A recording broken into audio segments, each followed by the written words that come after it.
والسلام على أشرف الأنبياء والمرسلين وعلى آله وأصحابه أجمعين وعلى من تبعهم بإحسان إلى يوم الدين أما بعد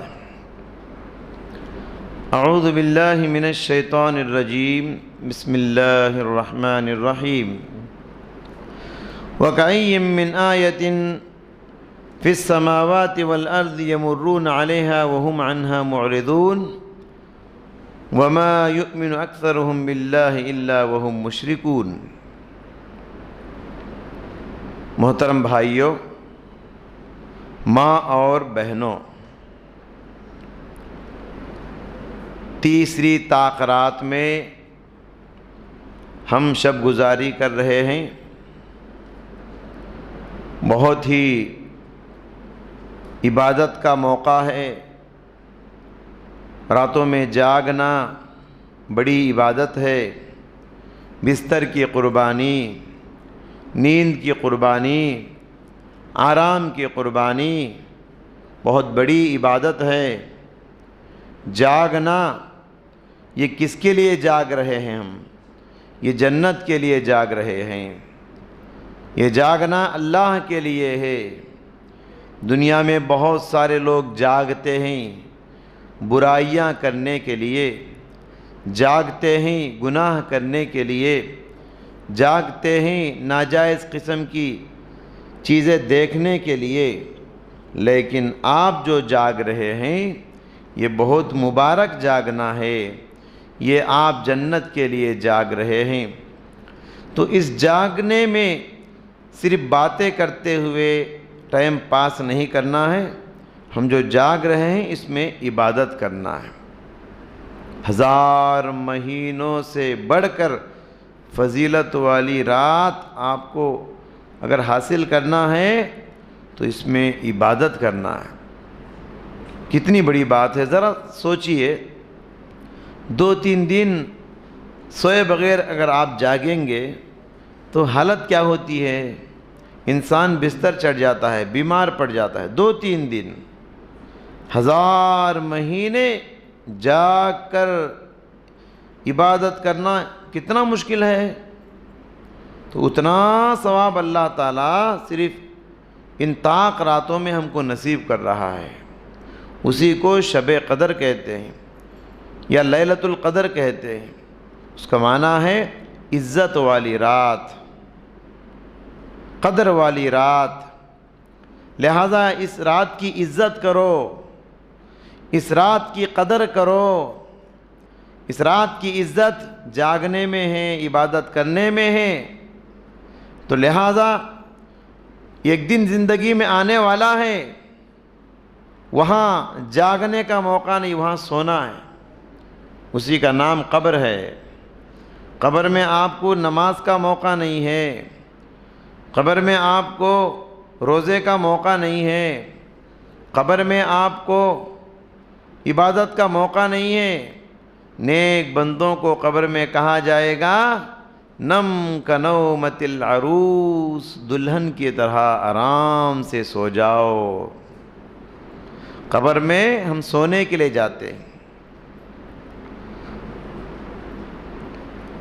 ابو درداء رضی اللہ تعالیٰ عنہ کہا کرتے تھے صوموا یوما شدید الحرارہ لحرار حر یوم النشور وصلوا رکعتین بظلمت اللیل لظلمت القبور۔ لوگوں، حشر کے میدان کی گرمی سے بچنا چاہتے ہو؟ دنیا کے اندر اس گرمی میں روزے رکھ لو۔ اگر قبر کی تاریکیوں سے، قبر کی کٹھنائیوں سے بچنا چاہتے ہو، رات کے اندھیروں میں اٹھ کر 2 رکعت نماز پڑھ لو۔ تو رات کے اندھیرے میں آپ جاگ رہے ہیں، اس میں نفل نمازوں کی پابندی کیجئے۔ قرآن پڑھیے۔ آپ کو قرآن پڑھنا نہیں آتا، 2-4 سورے تو یاد ہے نا؟ قل هو اللہ احد یاد ہے، انا اعطینا یاد ہے، سورہ فاتحہ یاد ہے، الحمدللہ رب العالمین یاد ہے، تبت یدا اذا جاء، جو سورے آپ کو یاد ہیں، قل اعوذ برب الناس، قل اعوذ برب الفلق، انہی کو پڑھتے بیٹھیے۔ 100 بار پڑھیے، 50 بار پڑھیے، پڑھتے بیٹھیے۔ قرآن جیسے پڑھنا عبادت ہے، قرآن ویسے ہی سننا بھی عبادت ہے۔ بیٹھ کے کوئی قرآن پڑھتے ہیں، ان کے بازو بیٹھ کے سنیے غور سے، یا موبائل فون آن کر کے بڑے بڑے قاریوں کی قرات آپ کے ہاتھوں میں ہے، آن کر کے سنیے۔ قرآن پڑھنا بھی عبادت، قرآن سننا بھی عبادت۔ اللہ کے نبی صلی اللہ علیہ وسلم حضرت ابی بن کعب سے کہتے ہیں، اے ابی قرآن پڑھ کے سناؤ، مجھے سننے کی خواہش ہے۔ ابن مسعود سے بھی قرآن سنتے تھے اللہ کے نبی۔ تو لہٰذا یہ مہینہ قرآن کا مہینہ ہے، اس میں خوب عبادت کیجئے، راتوں کو بیکار مت کیجئے، جاگیے، جاگنے کا موقع اللہ نے دیا ہے، عبادت کیجئے۔ انشاءاللہ جب سانس کا ڈورا ٹوٹے گا اس دن اللہ آپ کو خوش کرے گا۔ تو بہرحال جو سورہ یوسف کی آیت کریمہ میں نے آپ کے روبرو تلاوت کیا، اس میں اللہ تعالیٰ نے مکہ کے مشرکوں کے بارے میں ذکر کیا ہے۔ مشرکین مکہ کے بارے میں کہا کہ وہ اللہ پر ایمان رکھتے تھے۔ یہ ابو جہل، یہ ابو لہب، یہ نضر بن حارث، یہ ولید بن مغیرہ مکہ کے بڑے بڑے مشرکوں کے لیڈر تھے۔ اللہ نے ان کے بارے میں کہا یہ اللہ پر ایمان رکھتے تھے لیکن شرک کی ملاوٹ کے ساتھ، اللہ کو بھی مانتے تھے، غیر اللہ کو بھی مانتے تھے۔ ادھر اللہ کو مانتے اور ادھر لات، منات، عزا، حبل، یہ ان کے بتوں کے نام تھے، ادھر جا کے بتوں کو سجدہ کرتے تھے۔ تو اللہ تبارک و تعالیٰ نے ان لوگوں کو مشرک کہا۔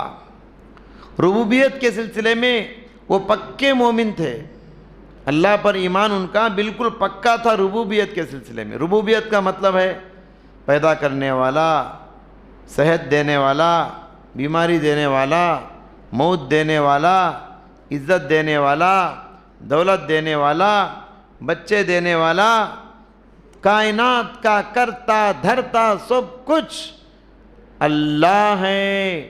یہ کس کا عقیدہ ہے؟ ابو جہل کا، ابو لہب کا، ولید بن مغیرہ کا، نضر بن حارث کا، جو مکہ کے مشرکین کے لیڈر ہیں۔ یہ لوگ اللہ کے بارے میں اتنا پکا ایمان تھا ان کا کہ سب کچھ جو بھی ہوتا ہے کائنات میں یہ رب العالمین اللہ کے حکم سے ہوتا ہے، کوئی نہیں کر سکتا۔ لیکن جب الوہیت کی بات آتی ہے، یعنی اللہ کے سامنے سجدہ کرنے اور عبادت کرنے کی بات آتی، تو پھر یہ لوگ اللہ کو چھوڑ دیتے، شرک کرتے تھے، بتوں کی پوجا کرتے تھے، عبادت اللہ کی نہیں کرتے تھے۔ حج کرنے آتے مشرکین کعبۃ اللہ کے پاس، تو کیا کرتے؟ ان کا تلبیہ کیا تھا؟ کہتے تھے لبیک اللہم لبیک لا شریک لک الا شریک۔ کہتے تھے اے اللہ ہم حاضر ہیں تیرے گھر پر، ہم حاضر ہیں تیرے در پر، تیرا کوئی دوسرا پارٹنر نہیں، شریک نہیں۔ دیکھیے اللہ پر ان کا ایمان، ابو لہب کا، ابو جہل کا، تیرا کوئی شریک نہیں، ہم آ گئے ہیں تیرے گھر کو، الا شریک، ہاں ہم ایک کو تیرے ساتھ شریک مانتے ہیں۔ تملکہ ما الا شریکن ہوا لک تملکہ ما ملک، اور ایک کو ہم مانتے ہیں، ایک بت کو، اس بت کا مالک بھی تو ہی ہے، وہ کسی چیز کا مالک نہیں۔ پھر یہ بھی کہتے تھے ہم جس بت کی پوجا کرتے ہیں وہ بت کا مالک بھی تو ہے اور وہ بت کسی کا مالک نہیں۔ تو اللہ تعالیٰ نے ایسے مشرکوں کے بارے میں کہا وَمَا يُؤْمِنُ أَكْثَرُهُمْ بِاللَّهِ إِلَّا وَهُمْ مُشْرِكُونَ، ان میں سے اکثر لوگ ایمان والے ہو کر بھی شرک کی ملاوٹ کرتے ہیں، مشرک بن گئے۔ تو یہ مشرکین مکہ کے عقیدے کو اللہ تعالیٰ نے یہاں بیان کیا، اور قرآن کریم میں جا بجا ان کے عقیدے کا ذکر اللہ نے کیا۔ پوچھئے اے پیغمبر ان مشرکوں سے آپ سوال کیجئے کہ آپ اللہ کے ساتھ ان بتوں کی عبادت کیوں کرتے ہو؟ وہ کہتے تھے ما نعبدہم الا لیقربونا الی اللہ زلفیٰ، جیسے آج کے مسلمان کہتے ہیں، جیسے آج کے نام نہاد مسلمان کہتے ہیں، یہی بات اس دور کے مکہ کے مشرکین کہتے تھے۔ جب ان سے پوچھا گیا تم اللہ کو اتنا اچھا مانتے ہو، پھر بتوں کو کیوں شریک کرتے ہو، بزرگوں کو کیوں شریک کرتے ہو، اللہ کے نیک بندوں کو کیوں شریک کرتے ہو؟ تو کہتے تھے ہم ان بزرگوں کے ذریعے سے، ان بتوں کے ذریعے سے اللہ سے قریب ہونا چاہتے ہیں، ان کے ذریعے سے ہم اللہ کے قریب ہونا چاہتے ہیں، اس لیے ان کے لیے نظر و نیاز کرتے ہیں، ان کے سامنے سجدے کرتے ہیں۔ تو اللہ تعالیٰ نے کیا کہا ان لوگوں کو؟ مشرک کہا۔ ان لوگوں کو اللہ تعالیٰ نے مشرک کہا۔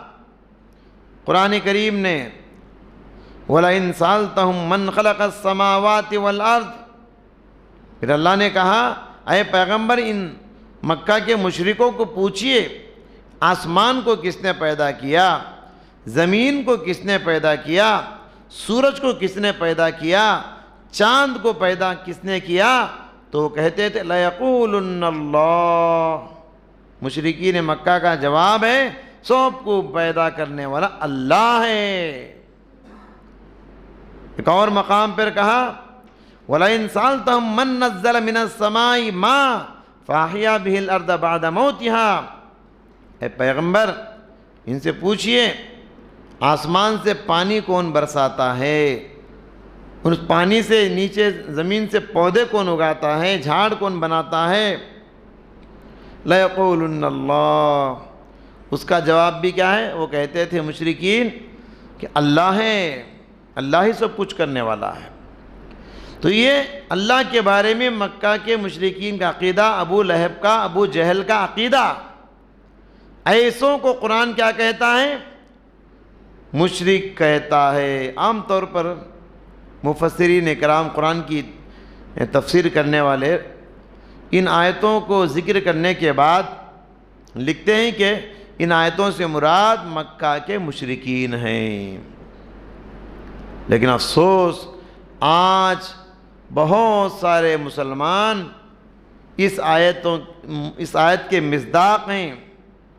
نام نہاد مسلمان اسلام کے ساتھ، ایمان کے ساتھ انہوں نے شرک کو ملا دیا ہے، شرک کی ملاوٹ انہوں نے کر دی ہے، اپنے عقیدوں میں، اپنے دلوں میں، اپنے سینے میں انہوں نے شرک کے عقیدے کو داخل کر دیا ہے۔ تو چلیے ہم دیکھتے ہیں آج کے اس درس میں کہ وہ کیا کیا باتیں ہیں، وہ کیا کیا شرک کے راستے ہیں، شرک کے وہ کون سے دروازے ہیں جن دروازوں سے مسلمانوں کے گھروں میں، دلوں میں شرک داخل ہو چکا ہے۔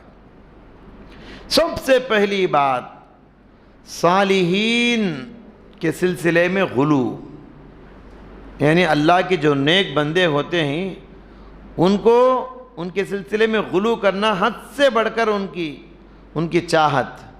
دیکھیے قرآن نیک بندوں سے محبت کرنے کی تعلیم دیتا ہے، نیک بندوں کو پسند کرنا، نیک بندوں کے ساتھ رہنا، صالحین نیک لوگوں کے ساتھ اٹھنا بیٹھنا، ان کو اپنے دسترخوان پہ بٹھانا، ان کو کھلانا پلانا، یہ قرآن کی تعلیم ہے۔ سورہ کہف میں اللہ نے فرمایا وَاصْبِرْ نَفْسَكَ مَعَ الَّذِينَ يَدْعُونَ رَبَّهُمْ بِالْغَدَاةِ وَالْعَشِيِّ، آپ اپنے آپ کو ان لوگوں کے ساتھ باندھ لیجئے جو صبح شام اللہ کی عبادت کرتے ہیں، اللہ سے دعا مانگتے ہیں۔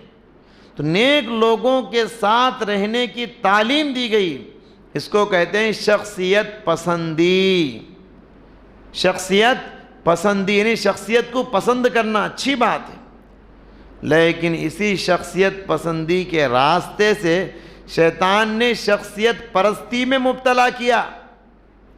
شخصیت پسندی کے راستے سے شخصیت پرستی، شخصیت کی پوجا، شخصیت کے سامنے جھکنا، سجدے کرنا، یہ شیطان نے لوگوں میں پیدا کر دیا۔ وہ زندہ ہوں کہ مردہ انسانوں سے، نیک لوگوں سے دعائیں مانگنا، نیک لوگوں سے مرادیں مانگنا، نیک لوگوں کے قدموں کو چومنا، پیر پرستی، قبر پرستی، یہ سب اسی راستے سے آئے ہیں۔ قبروں میں جو نیک اللہ کے بندے قبروں میں ہیں، ان قبروں کے پاس جانا، قبروں کا طواف کرنا، ان کے قبروں کے پاس جا کر کہنا بابا بچے دے دو، بابا فلاں کر دو، بابا صحت دے دو، لوگ کرتے ہیں اس طرح کے نام نہاد مسلمان ہیں۔ تو نیک لوگوں کو چاہنا اچھی بات ہے، نیک لوگوں کو میں بھی مانتا ہوں لیکن مانگتا نہیں ہوں۔ نیک لوگوں کو ماننا ہے مگر مانگنا نہیں ہے۔ مانگنا کس سے ہے؟ اللہ سے ہے۔ نیک لوگوں کے سامنے سجدہ نہیں کرنا ہے۔ آج کتنے اولیاء کے نام سے، باباؤں کے نام سے لوگ مسجد کو آتے ہیں، فلاں درگاہوں کو جاتے ہیں، اور پیر کے سامنے، بابا کے سامنے لوگ سجدہ کرتے ہیں ان کے پیروں کے سامنے۔ یہ مسلمانوں کی بات میں کر رہا ہوں، اس طرح کے بہت سارے لوگ پائے جاتے ہیں۔ اسی لیے اسی بات کا ڈر پیارے نبی کو تھا۔ پیارے نبی صلی اللہ علیہ وسلم انتقال ہونے سے پہلے اپنی امت کو آگاہ کرتے ہوئے فرمایا، آخری دنوں میں کہا لعنت اللہ علی الیہود والنصارى اتخذوا قبور انبیائہم مساجد۔ اللہ تعالی لعنت نازل کرے ان اہل کتاب پر، ان یہودیوں پر، ان عیسائیوں پر، انہوں نے پیغمبروں کی قبروں کو سجدے کی جگہ بنا لیا، پیغمبروں کی تصویروں کو ان کو بت بنا کے ان کو پوجا کرنا شروع کر دیا۔ آج دیکھیں عیسائی حضرات کیسی پیاری تعلیمات لے کر عیسیٰ علیہ السلام آئے تھے، کتنی پیاری کتاب توریت کو، انجیل کو لے کر حضرت عیسیٰ علیہ السلام آئے تھے، موسیٰ علیہ السلام تورات کو لائے تھے۔ آج عیسیٰ کیا تھے اور ان عیسائیوں نے عیسیٰ علیہ السلام کو کیا سے کیا بنا ڈالا، جگہ جگہ چرچ بنا کے، بت بنا کے ان کی پوجا شروع کر ڈالا۔ تو یہی بات مسلمانوں میں بھی ہے۔ آج کتنے مسلمان کے گھروں میں دیکھیے، گھر کے کنارے میں دروازے کے اوپر ایک فوٹو لگا کے رہتا، وہاں ایک درگاہ رہتا، اس میں ایک بابا بیٹھ کو رہتے۔ آج مسلمانوں میں بھی یہ عقیدے آ چکے ہیں۔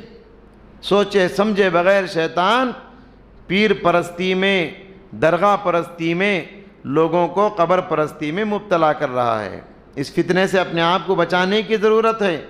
آج آپ کسی درگاہ کو چلے جائیے، کسی بڑے درگاہ کو چلے جائیے، لوگ وہاں ہاتھ باندھ کے کھڑے ہیں، جیسے نماز میں اللہ کے سامنے ہم کھڑتے ہیں، لوگ وہاں رکوع کر رہے ہیں، لوگ وہاں سجدے کر رہے ہیں، لوگ وہاں طواف کر رہے ہیں، لوگ وہاں دعائیں کر رہے ہیں۔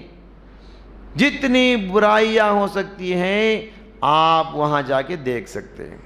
یہ پہلی بات، نیک لوگوں سے حد سے بڑھ کر محبت کر کے ان کی پوجا شروع کر دیے۔ اور دوسری بات آثار پرستی، اس راستے سے بھی شرک ہمارے عقیدے میں آ گیا۔ آثار کے مطلب ہے نا پرانی چیزیں، پرانی چیزوں سے اتنی محبت ہوتی ہے، کبھی کبھی پرانا جھاڑ ہوتا، اس جھاڑ کی عبادت شروع کر دیتے لوگ، جی تو اس کو آثار پرستی کہتے ہیں۔ جھنڈے لگے ہیں مسلمانوں کے محلوں میں، کوئی جھنڈے کی پوجا، کوئی آستانے کی پوجا، کوئی پتھر کی پوجا، یہ سب مسلمانوں میں داخل ہو چکے ہیں۔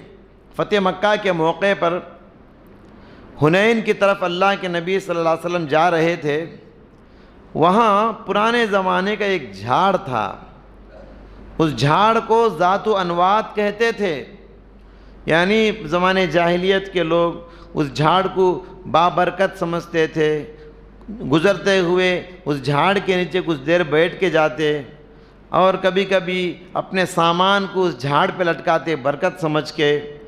تو اس طریقے سے ایک مرتبہ نو مسلم صحابہ پیارے نبی صلی اللہ علیہ وسلم کے ساتھ تھے، ابھی ایمان لائے ہیں، ان کے دلوں میں ایمان ابھی مضبوط نہیں ہوا تھا۔ تو نو مسلم صحابہ نے پیارے نبی صلی اللہ علیہ وسلم کے ساتھ تھے، جب دیکھا اس ذات انوات جھاڑ کو تو کہنے لگے اجعل لنا ذات انوات کما لہم ذات انوات، اے اللہ کے نبی یہ جھاڑ ہے نا ان لوگوں کے لیے، تو ہمارے لیے بھی کوئی ایک ایسا جھاڑ بنا دیجئے نا۔ تو پیارے نبی صلی اللہ علیہ وسلم نے فرمایا قلتم والذی نفسی بیدی کما قالت بنو اسرائیل لموسیٰ، تم نے ویسا ہی جاہلانہ سوال کیا جیسا کہ بنی اسرائیل نے حضرت موسیٰ علیہ السلام سے کیا تھا، اجعل لنا الہا کما لہم آلہہ۔ بنی اسرائیل نے ایک مرتبہ دیکھا کہ لوگ بچھڑے کی پوجا کر رہے ہیں، گائے کی پوجا کر رہے ہیں، تو انہوں نے موسیٰ سے درخواست کی ہمارے لیے بھی کوئی ایک ایسا بچھڑا بنا دیجئے، ہم بھی اس کی پوجا کریں گے۔ تو پیارے نبی نے پھر فرمایا انکم قوم تجہلون، تم بڑے جاہل قوم ہو، تمہارے اندر علم نہیں ہے، اگر علم ہوتا تو اس طرح کا جاہلانہ سوال تم نہیں کرتے۔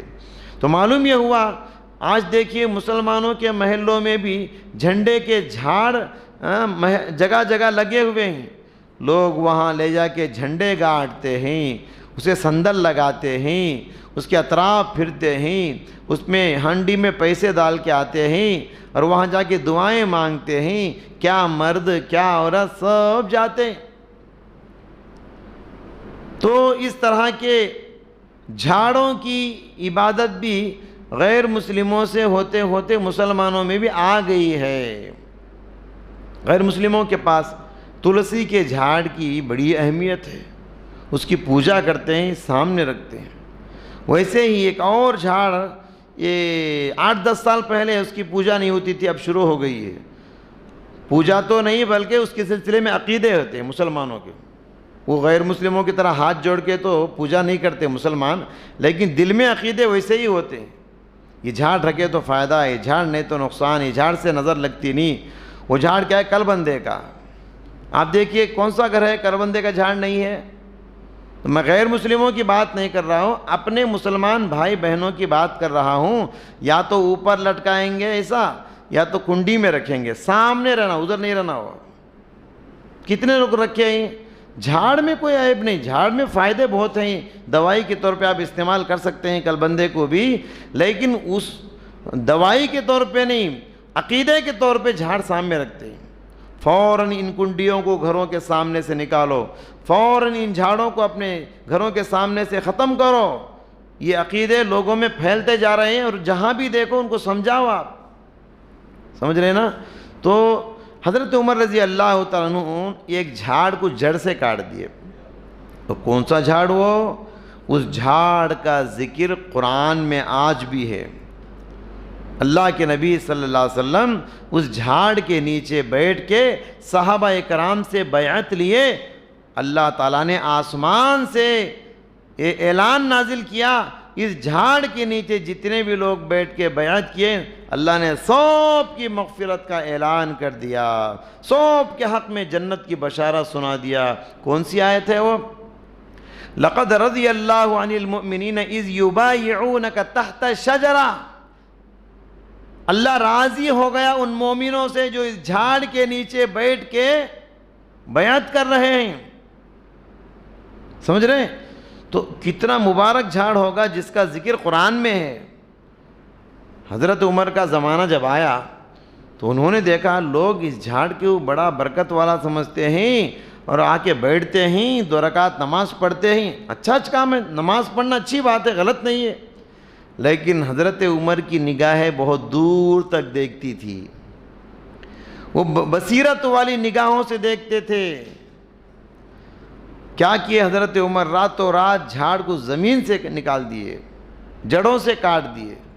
کہا کہ آج کی نسل، آج کی جنریشن، آج کے لوگ صرف نماز پڑھ رہے ہیں، جا کے آنے والی نیو جنریشن اس کی پوجا شروع کرے گی، اس لیے حضرت عمر نے جھاڑ کو ہی زمین سے نکال دیا۔ سمجھ رہے ہیں؟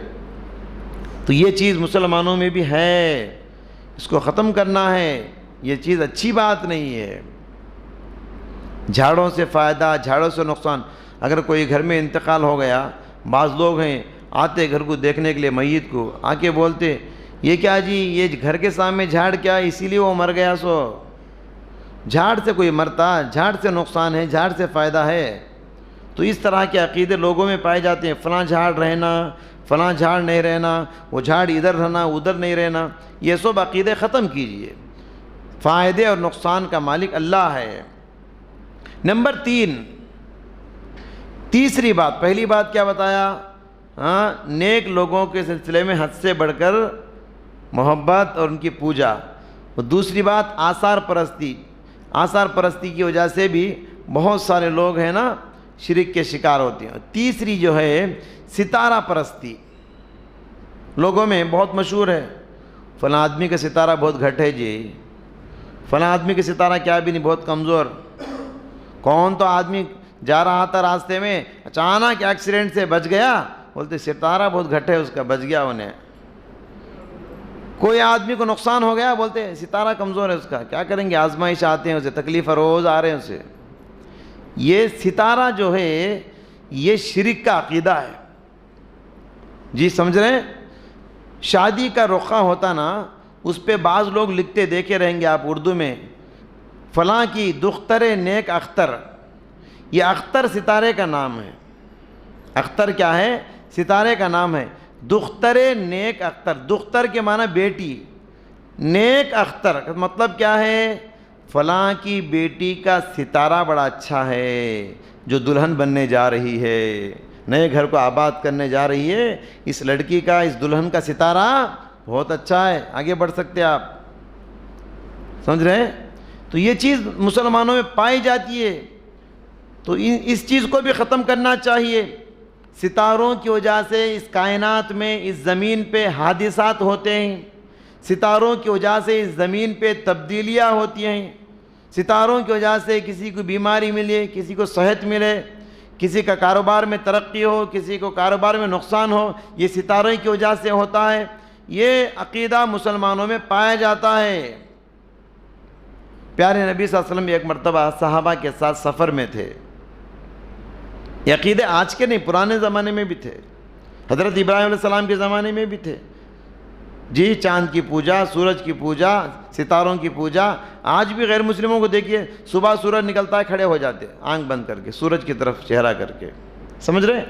تو اللہ کے نبی صلی اللہ علیہ وسلم سفر میں تھے، بارش کی رات تھی۔ بعض لوگوں نے کہا مطرنا بفضل اللہ، یہ بارش اللہ کے فضل سے ہوئی۔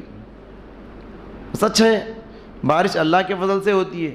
بعض لوگوں نے کہا مطرنا بنوء کذا و کذا، یہ بارش فلاں فلاں ستارے کی وجہ سے ہوئی، فوراً آسمان سے وہی آ گئی۔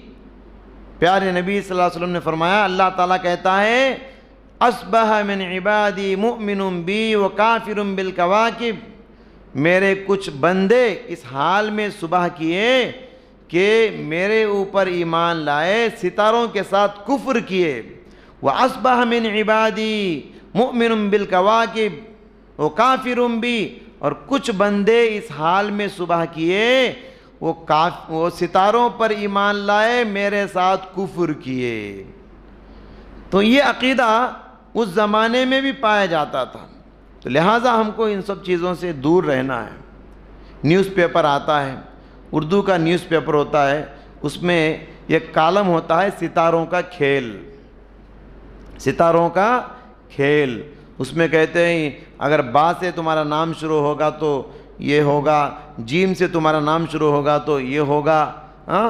اس طریقے سے تیلگو کیلنڈروں میں بھی ہو سکتا ہے، تیلگو نیوز پیپروں میں بھی ہو سکتا ہے، راسی فلالو جسے کہتے ہیں، اس میں تھوڑے لوگ ہوتے نیوز پیپر لیتے، فوراً وہ دیکھتے آج کا کیا ہے، آج کا دن کیسا ہے، اچھا ہے خراب ہے، آج آگے بڑھ سکتے نہیں، فلاں تاریخ کو دکان اوپننگ کر سکتے نہیں، فلاں تاریخ کو گھر میں نئے گھر میں جا سکتے نہیں، نیوز پیپر دیکھتے۔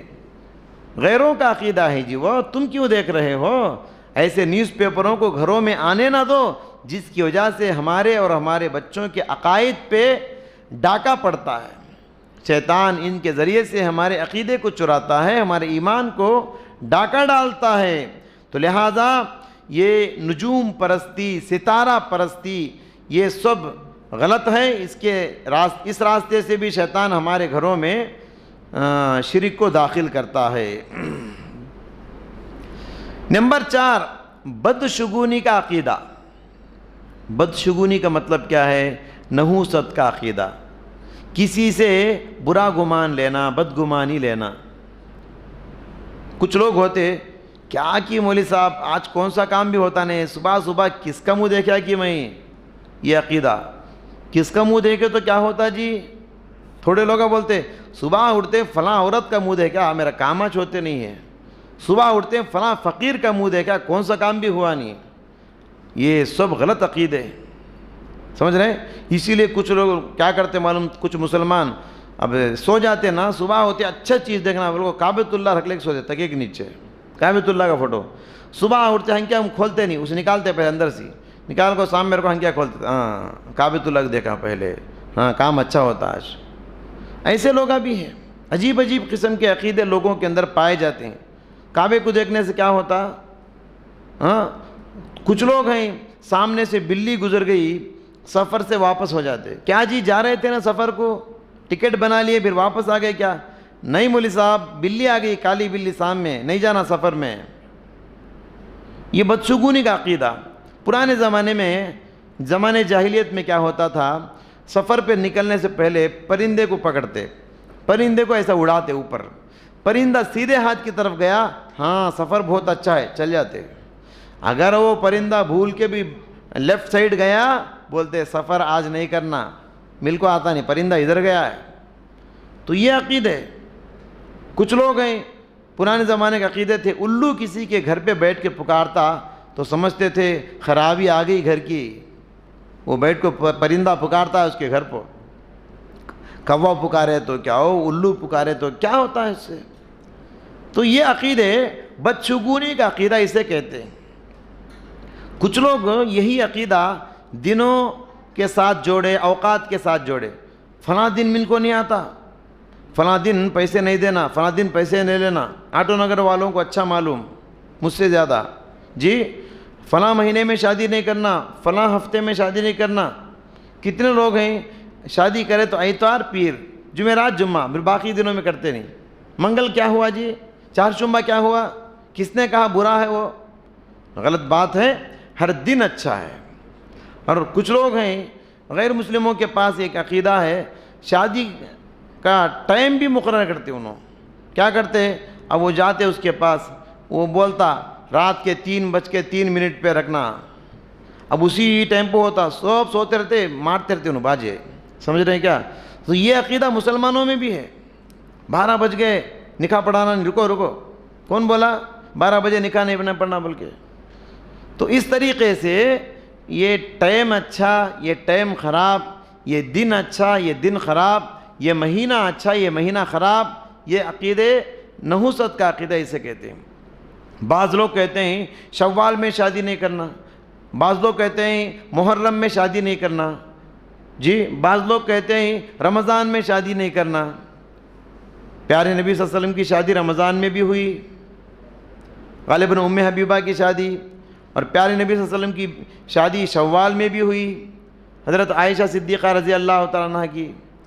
زمانے جاہلیت میں لوگ کیا کہتے تھے، شوال میں شادی کریں گے تو رشتہ ٹوٹ جائے گا، میاں بیوی کے درمیان محبت نہیں رہے گی۔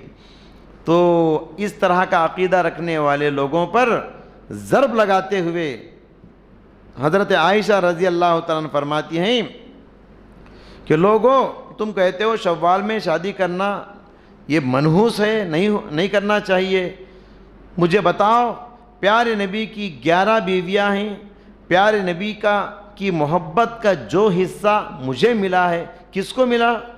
پیارے نبی جتنا مجھے چاہتے ہیں کس بیوی کو چاہتے ہیں؟ حالانکہ میری شادی بھی شوال میں ہوئی، میری رخصتی بھی شوال میں ہوئی۔ تو اس طریقے سے محرم خاص کر دیکھو، شادی ڈیٹ رکھنا ہے، دیکھتے کون سا مہینہ آتا ہے، عورتوں میں زیادہ، یہ سب مردوں کو زیادہ معلوم نہیں بیچاروں کو، عورتیں اس کا زیادہ خیال کرتے، خاص کر بڑی عورتیں رہتی نا، محرم آیا جی نہیں رکھنا شادی، 13 تیزی آیا کیا ہو نہیں کرنا شادی اس میں۔ تو کیا مہینوں کے نام بدل دیے جو قوم، وہ کیسے ترقی کرے گی؟ محرم، 13 تیزی، 12 فات، مدھار، آخر، یہ کیا نام ہے؟ یہ محرم کے بعد سفر ہے، سفر کو سفر نہیں بولتے، 13 تیزی کہتے، ربیع الاول کو ربیع الاول نہیں کہتے، 12 فات، اس کے بعد مدار، آخر کیا کیا لوگوں نے نام بنا لیے، یہ سب نہیں ہے۔ صحیح نام کیا میں پڑھتا ہوں سنیے، محرم، صفر، ربیع الاول، ربیع الثانی، جمادی الاول، جمادی الثانی، رجب، شعبان، رمضان، شوال، ذوالقعدہ، ذوالحجہ، یہ مہینے ہیں ہمارے۔ یہ مہینے لوگوں کو معلوم نہیں، بدل دیے مہینوں کے نام بھی۔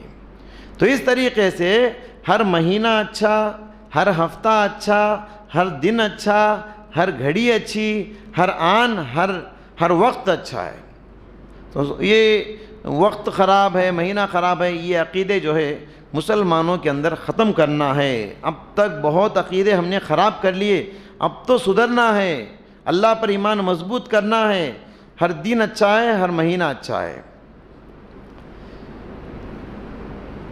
دیکھیے اللہ کے ہمارے لوگوں میں ایک عقیدہ یہ بھی ہے، انسانوں کے سلسلے میں عقیدے، انسانوں کے سلسلے میں کیا ہے، کسی کی شادی ہوئی، بہو گھر کو آئی، اگر گھر میں کسی کا انتقال ہو گیا، اب اسے تانے دیتے ہیں، دیکھیں کیا کون سا قدم لے کو آئی کہ یہ آئی لوگا مرنا شروع ہے ہمارے گھر میں۔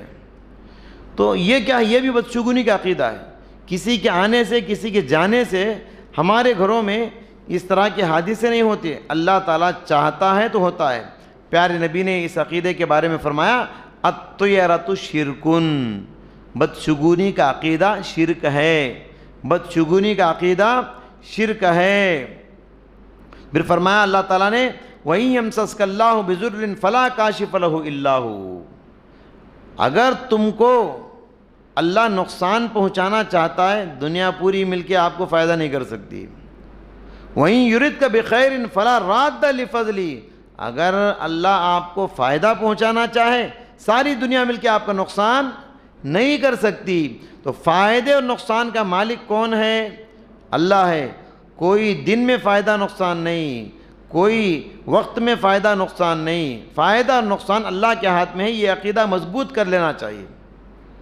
وہ چاہے تو فائدہ ہوتا، وہ چاہے تو نقصان ہوتا۔ کسی کے دیکھ لینے سے، کسی کے مہینے میں شادی کر لینے سے، کسی عورت کے گھر میں دلہن بن کے آ جانے سے، بہو بن کے آ جانے سے نقصان ہو رہا ہے۔ یہ عقیدے مسلمانوں کے گھروں سے ختم کرنا چاہیے۔ کچھ لوگ ہیں مسلمانوں میں، چھینکے تو بھی پریشانی، دیکھیں کیا چھینکتے ہیں، نہیں چھینکنا ویسا بول کے۔ تو بہرحال اس کے بعد نمبر 5، شرک کے جو چور دروازے ہیں، ان دروازوں سے ہمارے گھروں میں شرک آ رہا ہے۔ بہت بڑا دروازہ، میں سمجھتا ہوں کہ بڑے بڑے پنجگانہ نمازیوں کے گھروں میں بھی یہ شرک ہے، وہ ہے تعویذ گنڈے۔ ہاتھوں میں تعویذ ہے، بازو میں تعویذ ہے، کمر میں تعویذ ہے۔ اب تو نیا اسٹائل شروع کرے ہیں، لڑکے لڑکیاں نیچے ایڑی کے پاس بنتے ہیں کالا دھاگا، دیکھے رہیں گے آپ لوگ بھی۔ تو نظر بد نہیں لگتا، نقصان نہیں ہوتا، حادثے نہیں ہوتے، ایکسیڈنٹ نہیں ہوتا۔ اب نیچے پاؤں کے نیچے ایڑی کے پاس نیچے پٹی جہاں پازیب ہوتی ہے نا، وہاں کالا دھاگا بن کے پھرنا شروع کرے۔ تو اس کو کہتے ہیں تعویذ۔ تعویذ کے معنی حفاظت، حفاظت کرنے والا کون ہے؟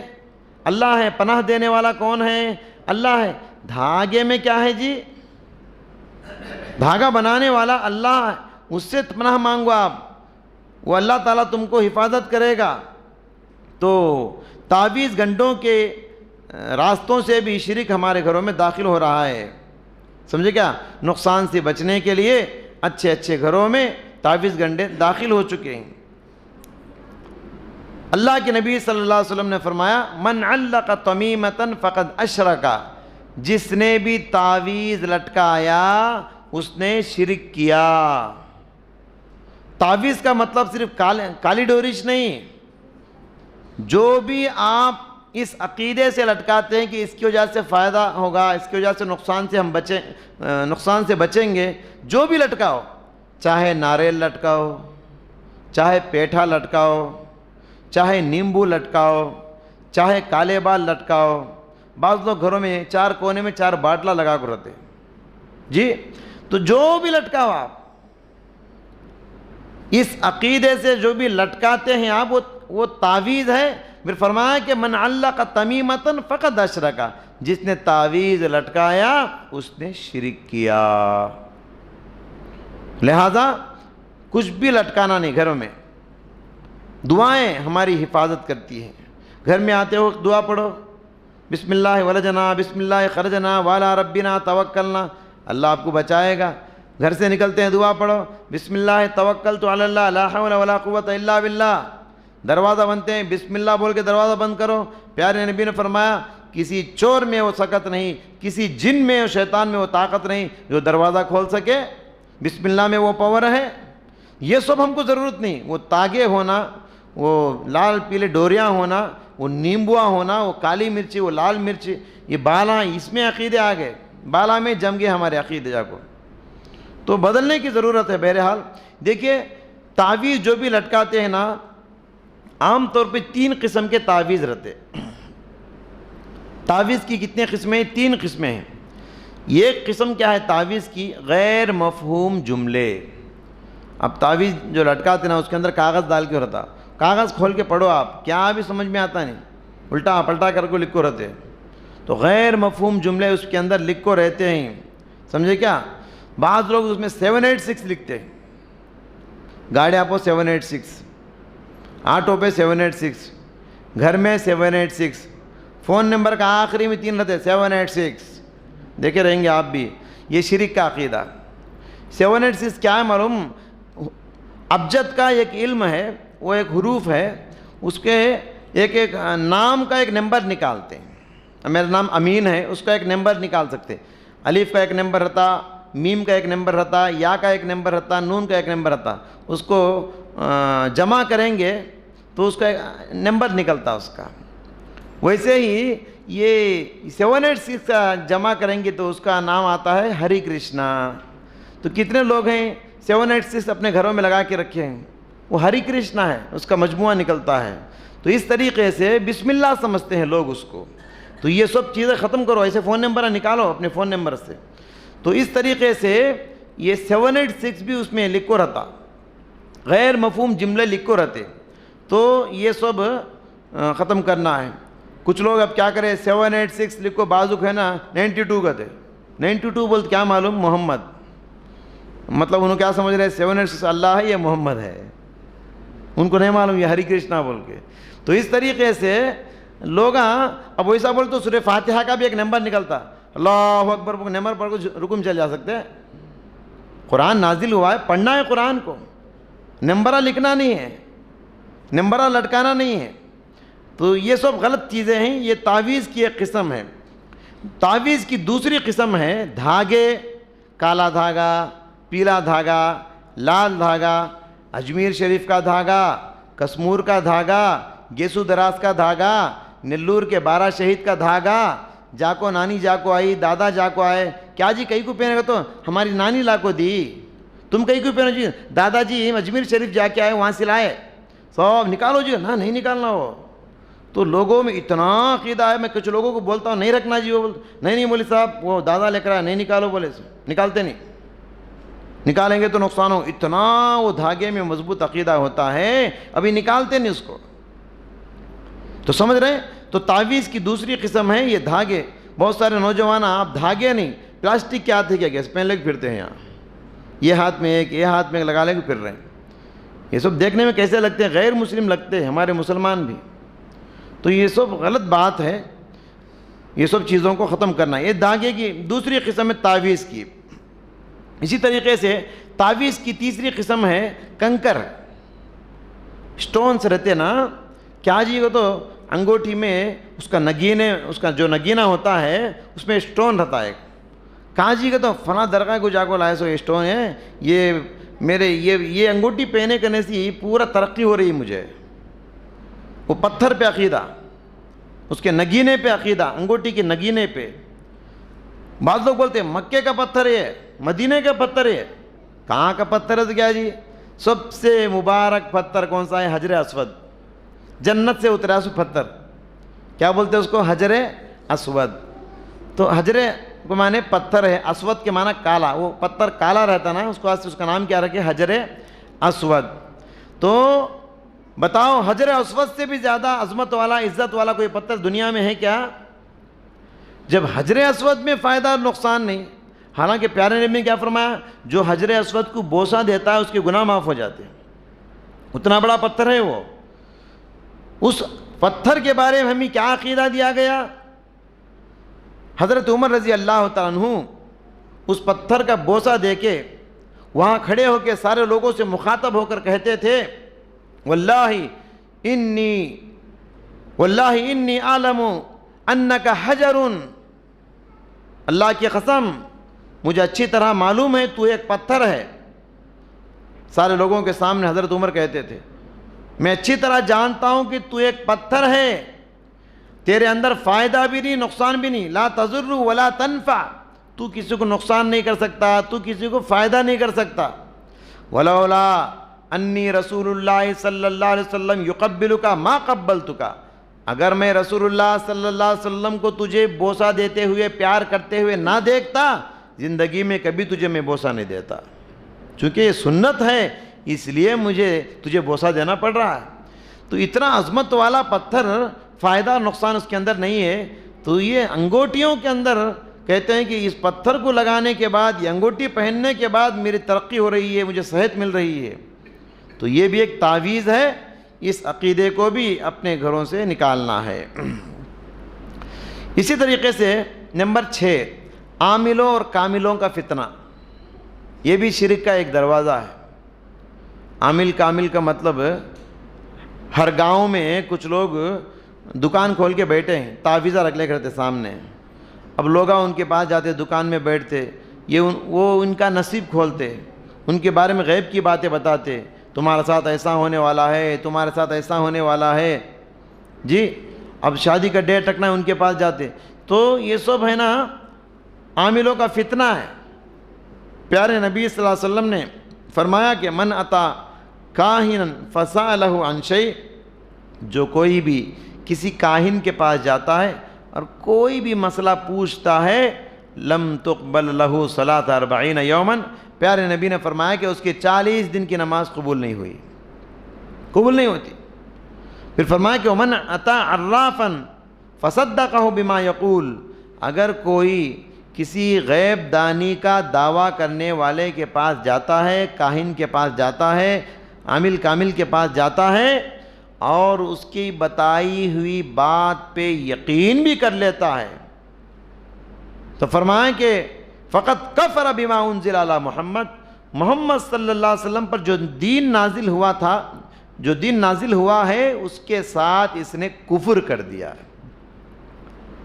تو حضرات اس لیے اپنے ایمان کی حفاظت کیجئے، اپنے بہت سارے لوگ ہیں ان سے مشورے لیتے رہتے جا کے، تو ایسے لوگوں سے مشورے نہیں لینا، انہوں کیا بتاتے، ان کو کیا بھی معلوم نہیں۔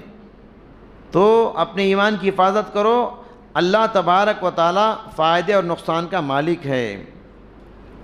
وما یؤمن اکثرهم باللہ الا وهم مشرکون، تو خلاصہ یہی ہے، اللہ تعالیٰ ایسے سارے لوگوں کے بارے میں کہتا ہے یہ لوگ اپنے آپ کو مسلمان کہتے ہیں، ایمان والے کہتے ہیں، لیکن اپنے ایمان میں انہوں نے شرک کو ملا دیا ہے، شرک کی ملاوٹ کر دیا ہے۔ اور شرک کے جو چوٹ دروازے ہیں، ایک دروازہ یہ بھی ہے، موسمی عیدیں لوگوں نے بنا رکھی ہیں۔ یہ ایک عید مسلمانوں کا ہے، وہ کیا ہے، ربیع الاول میں میلاد النبی کے نام سے مناتے ہیں، اور یہ عید مسلمانوں کا سال میں ایک مرتبہ مسلمان عروس مناتے ہیں، میلے کو جاتے ہیں، اور محرم میں شہادت حسین کے نام سے مناتے ہیں۔ تو یہ بھی ان راستوں سے بھی بہت سارے مسلمان بہک رہے ہیں۔ اللہ تعالیٰ نے فرمایا سورہ انعام میں والذین آمنوا ولم یلبسوا ایمانہم بظلم اولئک لہم الامن وہم مہتدون، جو لوگ ایمان لائے اور ایمان کے ساتھ شرک کی ملاوٹ نہیں کیے، انہی لوگوں کے لیے ہدایت ہے، انہی لوگوں کے لیے امن ہے۔ تو امن کس کے لیے ہے، ہدایت کس کے لیے ہے؟ فرمایا جو ایمان کے ساتھ شرک کی ملاوٹ نہیں کرتے۔ جو لوگ ایمان والے ہیں، مسلمان ہیں، لیکن شرک کرتے ہیں، تو پھر ان کو اپنا خیر منانا چاہیے، کیونکہ قیامت کے دن بڑا گھاٹا اٹھانے والے ہیں یہ لوگ۔ اس لیے قرآن کہتا ہے پکار کے یا ایھا الذین آمنوا آمنوا، اے ایمان والو ایمان لاؤ۔ ارے ایمان والے تو پھر ایمان لانے کی ضرورت کیا ہے؟ مطلب یہ ہے کہ تم اپنے آپ کو ایمان والے کہتے ہو، حقیقت میں تمہارے اندر ایمان نہیں ہے، تم مشرکانہ عقیدوں کو لے کر پھر رہے ہو۔ ایمان والو اللہ پر مضبوط ایمان لاؤ۔